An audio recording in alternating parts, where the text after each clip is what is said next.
يعني ايه البضاعة اتمسكت؟ هو مال حرام ولا ايه؟ كل مرة البضاعة تتمسك انتوا ايه؟ مين اللي غير الاتفاق؟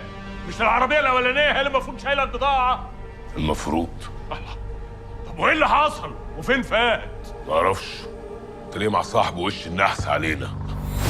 عملتها نادر وغدرت بريكو، موتك قدام غدرك بصاحبي، واللي في دماغك ده مش هيتم ولو على موتي. نزل ايدك فادي، انت اتجننت. تعملوا ايه؟ وقدامي؟ بقول لك ايه؟ اعرف تماما. لا انا عارف تمامي كويس، ابنك اللي مش راجل عشان بيسلم راجل شغال معاه، بس حظه وحش انه جه على سكتي. ريكو صاحبي وانا اللي جايبه، واللي هيمسه قسما بالله هقطمه قطم. الكلام ده حصل يا نادر؟ انت هتصدقه يا حاج؟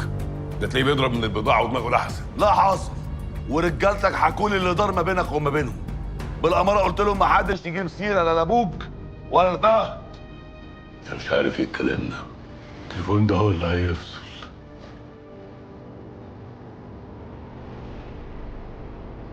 قول لي، مين اللي اداك اوامر تغير مكان البضاعة؟ نادر.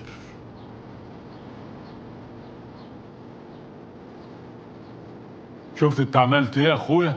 انت عارف انت خسرتنا كام في الليلة دي؟ وعارف الواد ريكو ده لو اتكلم ايه اللي هيحصل لنا؟ هنروح ورا الشمس. استنى بس ثواني من غير قطع كلامك. عشان كده انا شايف الكلام راح في سكه مش حلوه. سكه بقى هيتكلم ولا مش هيتكلم دي مش هتاكل معايا.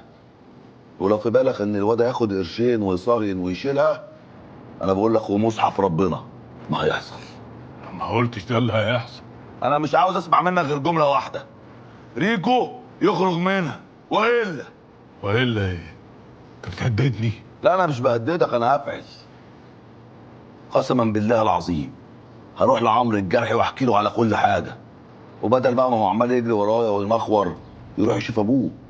هو مش غلاب ده شريكك في كل حاجه برضك؟ اقعد مع ابنك كده فكره وشوفوا هتحلوها ازاي. لكن ريكو هيخرج.